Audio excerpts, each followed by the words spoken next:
এ পাবে কোথা থেকে? নবীকে চেনে? নবীকে চেনে এরা? নবী সম্পর্কে জানে, নবীকে চেনে নেই। কেন বলেন তো দেখি? জানতে গেলে শুনতে হয়, শুনলেই জানা হয়ে যায়। আর চিনতে গেলে কি করতে হয়? কি গো, মাথায় আসছে না কারো? হ্যাঁ, চিনতে গেলে দেখতে হয়, দেখতে হয়। চিনতে গেলে কি করতে হয়? দেখতে হয়। যত পীরানে তরিকত বুজুর্গায়ে দ্বীন সিদ্দিকিন সালেহিনের যে সিলসিলার উপরে আমরা প্রতিষ্ঠিত আছি, এই সিলসিলার পীরানে তরিকতরা তারা আমার রাসূলুল্লাহকে দেখেছেন। জোরে বলুন না সুবহানাল্লাহ। তাই দেখেছেন তারা, কেননা আল্লাহ নবী আল্লাহর হাবিব পরিষ্কার বলে দিয়েছেন, মান রাআনি ফাকাদ রাআল হক লা ইয়াতামাসসালু বিশ-শায়তান।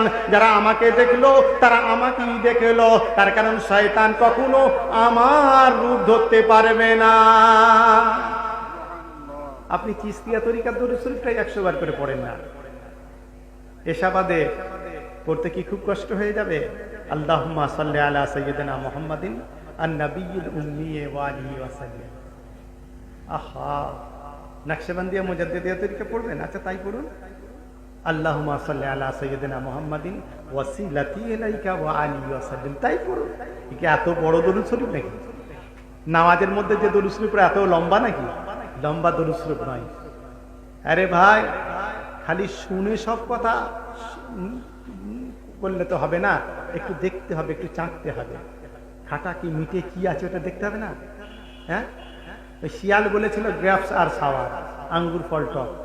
সে আঙ্গুর গাছের গুড়ায় গিয়ে খড় লাফাচ্ছে, কিন্তু আঙ্গুরটা তো তার গালে যাচ্ছে না। লাস্টে সে কি করছে, আঙ্গুর যখন খেতে পারলো না, সে বলছো আঙ্গুর ফলই হচ্ছে টক। কিন্তু সব আঙ্গুর কি টক বাবা? সব আঙ্গুর টক নাকি? আঙ্গুরের মধ্যে টকও আছে, মিষ্টিও আছে। কি ও জানে না, খেতে পায়নি বলে ও বলে দিল টক। একবারে চেষ্টা করে দেখলিনি কি করে রসুলকে দেখা যায়? আর ওরা বলছে রসুলকে দেখাই যায়। হ্যাঁ, ওরা বলছে রসুলকে দেখাই যায়। তাই তো, একবার চেষ্টা করে দেখা যায় কিনা। আমি খুব দায়িত্ব নিয়ে বলছি আপনাকে, এই দরবারের একজন নগণ্য জুতো বোয়া মানুষ, ফুরফুরা দরবারে, বুঝলেন? আমি বলছি আপনারা আজ থেকে শুরু করে দেন, একটু খালিস মন অন্তর দিয়ে এশাবাদে 100 বার করে দরুদ শরীফটা পড়েন। আজ না হয় কাল, কাল না হয় পরশু আপনার সঙ্গে আমার রাসূলুল্লাহ স্বপ্নেতে দিদার নসিব হয়ে যাচ্ছে। আর মুখে তালা চাবি পড়ে যাবে, উল্টো পাল্টা কথা আর আপনার মুখ দিয়ে বেরোবে। ওই জন্যই তো আজ পীরানে তরিকাতের মুখে তালা চাবি। আর পীরের যারা আশিক, যারা মুরিদ, যারা ভক্ত, যারা ভালোবাসার মানুষ, তাদের মুখে তো তালা চাবি আল্লাহ দিয়ে দিয়েছেন। বেফাস কথা কখনো তাদের মুখ দিয়ে বেরোবে না। কি বাবা বেরোবে? ওই ওদের বেরোতে পারে, তার কারণ ওরা সেই জগতের মানুষ নয়। শরীয়ত বুঝতে চেষ্টা করলে কি হবে? তরিকত বোঝে না। নবীকে জানে কিন্তু চেনে না। ও দুনিয়ার মানুষ কান খাড়া করে শুনে রেখে দেন।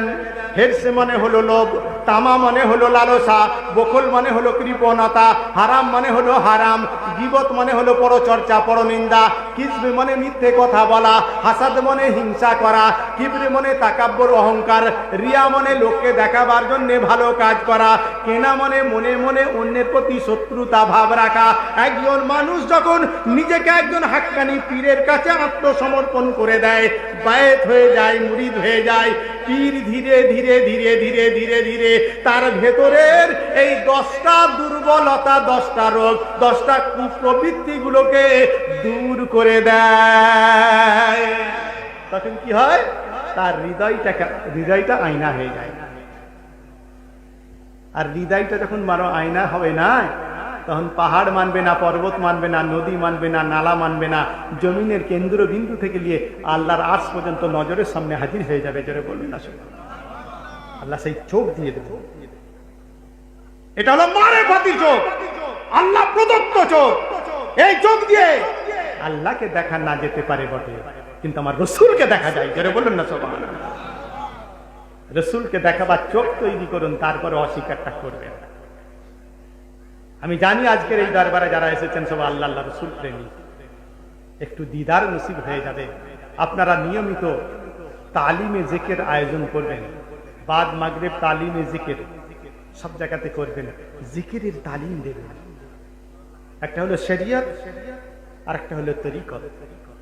শরিয়তের শিক্ষা করা ফরজ, কেন তলাবুল ইলমি ফরিদাতুন আলা কুল্লি মুসলিমিন ওয়া মুসলিমা। আর তরিকতের শিক্ষা করাও ফরজ, বুঝলেন? অর্থাৎ ইলমে মারিফাত শিক্ষা করা, ভেতরের হৃদয়ের এই অন্তরের রোগগুলো, ব্যাধিগুলো দূর করার যে সিলেবাসটা আছে, এই সিলেবাসটা আমলের মধ্যে দিয়ে শিক্ষা করাটাও হলো ফরজ। মানুষের শরীরে 10টা লতিফা আছে, কলব, রূহ, শের, খফি, আকফা, নফস, আব, আতাশ, খাক, বাত। মানুষের শরীরে 10টা লতিফা আছে, কেন জানেন? ওই 10টা রোগ দূর করার জন্য। এই সিলেবাসটা জীবনে পড়লাম না, আর উল্টো পাল্টা খালি মন্তব্য করতে আমরা খুব শিখেছি। 1400 বছর পরের মানুষরা নবীর শানে কথা বলে। হ্যাঁ, সাহাবা কেরামরা বললো না, তাবেঈন বললো না, তাবেঈন বললো না, উলামায়ে দ্বীনরা বললো না, আর তারা বলে। এটা কি করে হয়? শিফাউস সিকাম ফি জিয়ারাতে খায়রুল আনাম, ইমাম তাকিউদ্দিন সুবকি রাহমাতুল্লাহ আলাইহির লেখা। 687 হিজরির মানুষ, তিনি তার কিতাবের মধ্যে লিখে দিয়েছেন, ইন্নান নাবিয়্যা সাল্লাল্লাহু আলাইহি সাল্লাম বা'দা মা দুফিনা ফি কবরিহি রাদ্দাল্লাহু রূহাহু ওয়াস্তামাররাতির রূহু ফি জাসাদিহি ইলা ইয়াউমিল কিয়ামা লিয়ারুদ্দা আলা মান সাল্লামা আলাইহি। আল্লাহ নবী, আল্লাহর হাবিব দুনিয়া থেকে, চর্মচোখ থেকে বিদায় নেওয়ার পরে তাকে কবরে দাফন করা হলো, যে রওজা মুবারকের মধ্যে। ওই কবরের ভিতরে দাফন করার পরে রাদ্দাল্লাহু রূহাহু, আল্লাহ তাআলা আমার রাসূলুল্লাহর রূহকে রাসূলুল্লাহর দেহের মধ্যে ফিরিয়ে দিয়েছেন। ওয়াস্তামাররাতির রূহু ফি জাসাদিহি ইলা ইয়াউমিল কিয়ামা, তার দেহের সঙ্গে তার রূহের সম্বন্ধ, সম্পর্ক, নিসবাত, মুনাসেবাত, যোগাযোগ আর একটা আছে, রিলেশন থেকেই যাবে কিয়ামত পর্যন্ত। তিনি ওই রূহ আর দেহ একই থাকবে। কেন? কিসের জন্য? লিয়ারুদ্দা আলা মান সাল্লামা আলাইহি, যারা আমার নবী, আমার হাবিবকে, যারা পৃথিবীর যে কোনো প্রান্ত থেকে যখন সালাম দেবেন আল্লাহর হুকুমে, আল্লাহর নবী তার জায়গায় বসে সেখান থেকে সালামের জবাব দেবেন। এই জন্যই অনেকের বেজার হয় যে আমরা সালাম পড়ার সময় একটু দাঁড়াই কিনা। হ্যাঁ, অনেকে বেজার হয়, ওদের কোমরে ব্যথা আছে নাকি? হ্যাঁ, না হাঁটুতে চোট? হ্যাঁ, বসে পড়লে বেজার হয় না, শুয়ে পড়লে বেজার হয় না, দাঁড়াতে বেজার কেন? হ্যাঁ, বসে পড়তে কি আল্লাহ বলেছেন নাকি? শুয়ে পড়তে কি আল্লাহ বলেছেন নাকি? আল্লাহ বলেছেন সালাম পড়ো, বলেননি? আল্লাহ বলেছেন দরুদ পড়ো, কেন? আল্লাহ এবং ফেরেশতাও দরুদ সালাম পড়েন। তারা দরুদ পড়তে বলেছেন, সালাম পড়তে বলেছেন, কিন্তু কি কাইফিয়াতে পড়তে বলেছেন তা তো কোথাও লেখা নেই। তোকে শুয়ে শুয়ে পড়তে হবে, বসে বসে পড়তে হবে। সুতরাং দাঁড়ালে দোষ হয় কেন? একটা শ্রেণীর মানুষ দাঁড়ানোটাকে বেদাত বেদাত বেদাত বলে চেঁচায়। আমি বলুন, দাঁড়ালে যদি সওয়াব হয় না মনে করো, কিন্তু সালাম পড়লে তো সওয়াব আছে। আর দাঁড়ালে কি আছে? ওই সালাম পড়ার আদব আছে। আজকে আমাদেরকে উঁচুতে বসিয়েছিলেন কেন? একটু আদব করি তো। হ্যাঁ, এই সবের আদব আছে, আর নবীর আদবের সময় তোমার কি হয়েছে? সবের প্রতি মহব্বত আছে, আর নবীর সময় মহব্বতের সময় তখন কি তোমার চোখ কোথায় গেছে?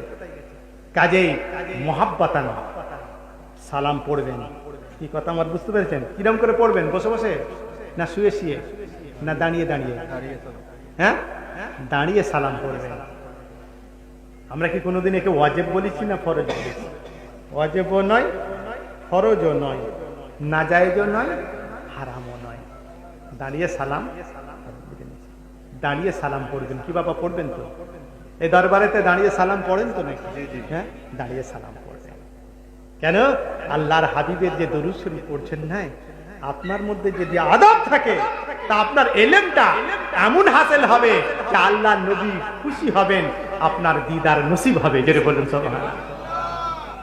হ্যাঁ, আত-তাসাউফু ওয়াল আদাব ওয়াল ইবাদাত, আদব আর ইবাদতের সমন্বয়ের নাম তাসাউফ। সেই জন্যই শরীয়তের শিক্ষা করা যেমন ফরজ, তরিকতের শিক্ষা করাটাও ফরজ। আমি একটা খালি এশার সবকটা বললাম, এইভাবে পুরো সবকটা আমল করতে দীর্ঘ 5 বছর সময় লাগবে। আমার ফুরফুরা শরীফ থেকে শরীয়তের শিক্ষা যেটা ফরজ সেইটা শিক্ষা দেওয়ার জন্য একটা কিতাব বেরিয়েছে ফুরফুরা শরীফ, তার নাম হলো ফতওয়ায়ে সিদ্দিকিয়া। যেহেতু আমার মুজাদ্দেদ সিদ্দিকী বংশ ছিলেন কিনা, সে কিতাবটা হলো এই কিতাব। এই দেখুন, আপনি আপনাদেরকে দিবার জন্য দেখাচ্ছি না, এটা আমি বাংলাদেশে প্রকাশ করেছি, যে কোনো লাইব্রেরি থেকে পাবেন। তবে হ্যাঁ, এতে যে টেলিফোন নাম্বারটা আছে এই নাম্বারে আপনাকে ফোনটা করতে হবে। শরীয়তের যে ইলম শিক্ষা করাটা ফরজ প্রত্যেকটা আম মানুষের জন্য, সেই ইলমটা আপনি সম্পূর্ণ এই কিতাবটার মধ্যে পাবেন। বাংলাদেশের যে কোনো লাইব্রেরি থেকে পাওয়া যায়। আর তরিকতের আল্লাহ নবীর দিদার, ভালোবাসা, মহাব্বত আর অশ্লীল কথা থেকে বাঁচার জন্য যে ইলমটা হাসিল হয়ে আল্লাহওয়ালা আল্লাহ ওলি হয়েছেন, সেই ইলম হাসিল করার জন্য আপনাকে পড়তে হবে এই তালিমে তরিকত ও বাতিনি শিক্ষা। ওটা যেমন তালিমে শরীয়ত ও জাহেরি শিক্ষা, এটা তালিমে তরিকত ও বাতিনি শিক্ষা। এটাও লিখেছেন ফুরফুরা শরীফের পীর আবু জাফর সিদ্দিকী, আমার পীর মুর্শিদ, মুফতি বাংলা আসাম ছিলেন। এটাও লিখেছেন ফুরফুরার পীর আবু জাফর সিদ্দিকী, মেজ হুজুর কেবলা বলে পরিচিত, আমার পীর মুর্শিদ। বাংলাদেশে আমি প্রকাশ করেছি, ইন্ডিয়ায় তো ব্যাপক পাওয়া যায়। আর এই সমস্ত যারা মতভেদী করছে ওদের কথাই কান দেবেন না বাবা। এই দেখুন, মতভেদী মসলা সমূহের মীমাংসা আমরা মীমাংসা করে দিয়েছি। আমরা ফুরফুরা ফুলতুলিয়ার মীমাংসা অনেক আগেই করে দিয়েছি, মতভেদী মসলা সমূহের মীমাংসা। আর এই দেখুন তাহকিকুল মাসাইল, এই যে দুটো বই দেখছেন, যে কোনো লাইব্রেরি থেকে পাবেন। তবে আপনাকে ফোন নাম্বারটা আমার কাছ থেকে জেনে নিতে হবে। এই লাইব্রেরি থেকে আপনি এই কিতাবগুলো পেয়ে আপনারা নিজেরা তৈরি থাকুন, যাতে এই বাতিল দলগুলো এসে আপনাকে আমাকে বিপদে ফেলতে না পারে। আল্লাহ পাক আমাদের সকলকে এই নেক আমল করার তৌফিক দান করুন, জোরে বলুন আমিন। আমি অনেক সময় নিয়ে নিলাম আপনাদের, কেউ আপনারা বিরক্ত হননি তো, কেউ কষ্ট পাননি তো, কেউ ব্যথা পাননি তো? আমার কথার মধ্যে কোনো ভুল থাকলে আপনারা কিছু মনে করবেন না ভাই। এই মুসাফির মানুষ, দূরের কথা, আমাদের কথাগুলো একটু কলকাতার কথা অন্যরকম হতে পারে। তবে হ্যাঁ, এই যে চটি বইটা দেখছেন ফুরফুরার দাওয়াত, যে তরিকা সবকের ভেতর প্রবেশ করলে আপনি আল্লাহর হাবিবের দিদার নসিব হবে এবং আপনি একজন পীর মুর্শিদের মহাব্বতের প্রিয় মানুষ হয়ে যাবেন, তার ভালোবাসা আপনার হৃদয়তে সবসময় প্রবল থাকবে। সেই ফুরফুরার দাওয়াত এই বইটা আপনারা পারলে আমার কাছ থেকে হাতে নিয়ে নেবেন বিনামূল্যে, কোনো মূল্য দিতে হবে না। এতে যে টেলিফোনটা আছে, এই টেলিফোনটা হলো এই কিতাব পাবার টেলিফোন। এই ফোন নাম্বারটা আপনি যোগাযোগ করলে আপনি এই কিতাবগুলো সেই সব লাইব্রেরি থেকে বললে তারা ভিপি পোস্টের মাধ্যমে আপনাকে বাড়িতে পাঠিয়ে দেবে। আল্লাহ পাক আমাদের সকলকে নেক আমল করা তৌফিক দিন। আমি তো ভাই রওনা হয়ে যাব। আমার সঙ্গে একজন আমারই এই তরিকাতের একজন ভালো যোগ্য আলেম কিন্তু আমার সঙ্গে আছেন। এই বিভিন্ন উলামা থাকার কারণেতে আমরা তাকে আমি আর সময় দেওয়ার কথা আপনাদেরকে বলিনি। এই যে মৌলানা আকরাম সাহেব, সাতক্ষীরাতে বাড়ি, ইনি একটা হাই মাদ্রাসার শিক্ষক, অ্যাসিস্ট্যান্ট টিচার, খুব যোগ্য আলেম। হ্যাঁ, যদি আপনারা মনে করেন তাকে 5-10 মিনিট সময় দিয়ে তার একটু কণ্ঠস্বরটা আপনাদের কানে